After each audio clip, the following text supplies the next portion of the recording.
Hey everyone, Rascal here. And Mama, welcome to our podcast. Today we're covering one of the underrated animated DC projects, Vixen. This series was originally part of the CW's Arrowverse with 2 seasons that would cross over into live action every once in a while and have animated encounters. It's meant to show the origin story of Vixen, how she became a superhero and the mystery behind the totems, but unfortunately Miss Vixen got robbed. Right, and now with Legends of Tomorrow changing many timelines in the course of the series, the events of Vixen have now been retconned. And the hero does not interact with the Arrowverse anymore. She's become her own hero and has a relationship with her sister. So, yeah, it's been totally altered. So there is no chance of Vixen returning from the form that we've seen. Yeah, she got screwed. Sorry, there's no other way to put it. She got screwed. We had,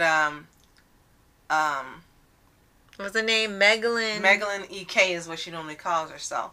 And I remember her from being on Supernatural playing Dean's first adult girlfriend, I should say, because he had one girlfriend when he was a teen, but his first adult girlfriend. And so I was really happy to see that she was playing Vixen. Thought there would be more to it than when it turned out. We were so disappointed when originally it was a web series. Right. And they showed 5-minute episodes every week. Right. And it didn't make a lot of sense. No. And the person behind it wanted to do like a series like Arrowverse, but just, anime one, like a 30-minute special or 30-minute episodes just like that, but, web series. But for some reason, CW only allowed this, and then I'm just turning out to this. Right. So I guess we'll be grateful that we got any type of show for Vixen. That the great thing about it was that a lot of the characters that are in, as you said, in the Arrowverse, live action voiced the same characters animated, which was brilliant, and we wish they would do that a whole lot more. Right, and it would, as we said, continuously crossover with Arrow, it was mostly Arrow and a little bit of Legends of Tomorrow.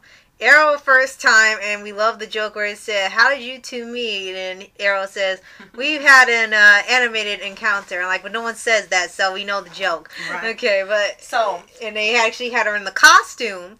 She had her hair down, so a little different from the animated one, but she was in the costume. Thought that was a really great idea.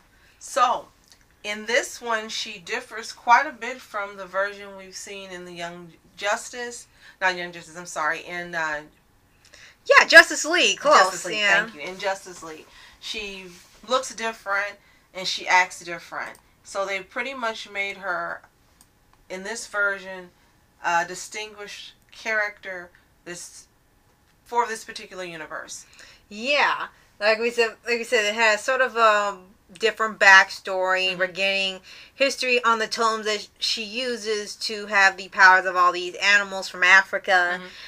We see what happened with her family, how she ended up in the current situation, what happened with her birth family, how she ended up, in Detroit, and what makes her become the superhero, and then her attempting to understand the totems' powers and its history so she can bring the people that did this to the village where her family used to be, bring them to justice. And it's a pretty interesting story. And it would have probably gone into, like I said, gathering the totems. Looks like that would have been the rest of the series.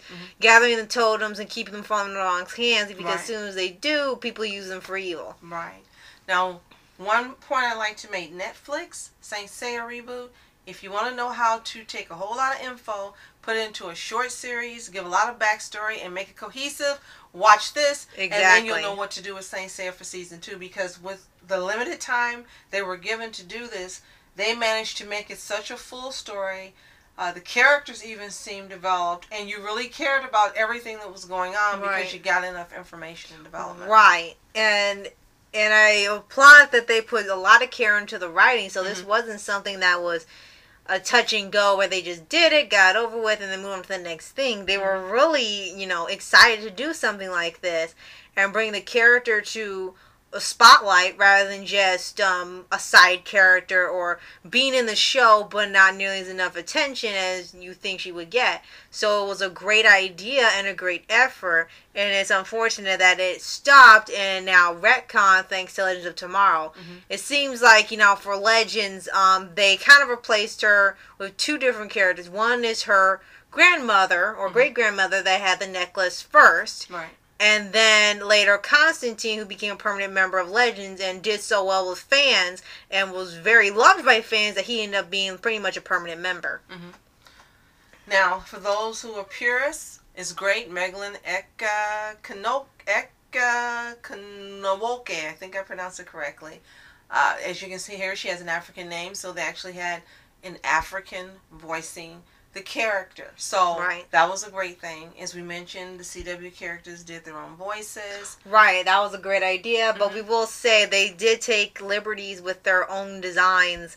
I know some of them are kind of have the standard model like they do with Young Justice, and they all have this usually the same build and stuff. Mm-hmm. But there were ones you knew clearly took liberties, like with the Flash and Cisco and other characters, and like, but they didn't look like that, and they don't look like that in live action. They're not that chiseled. They're not that skinny. They're not this and that. But they don't have this much hair, and it's like, okay. Well, it can be forgiven. They were trying to fit into the I just thought it was hilarious. Yeah, they were like, ooh. But it's all in all, it was full adventure. There were some fun moments. There were some humor. There was drama.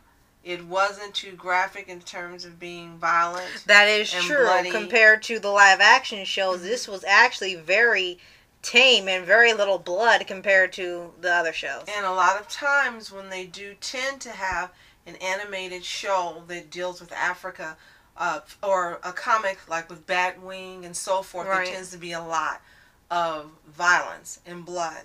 I like the route they took, the same way they did with Black Panther. Right. You had the action there and the drama and what was needed to show the story. But it wasn't overdone. But it wasn't graphic. Exactly. So they did a great job here with that as well. Right.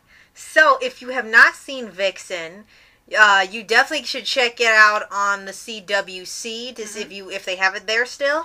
Or get the DVD. Yes, definitely. And maybe in the future there'll be some type of reboot for this character. We can only hope. Yeah. Will it be Megalyn EK? Probably not. Yeah. Maybe they can do some type of series, as you said, with the grandmother. And like the history of Vixen and weave her into it. That would be great too.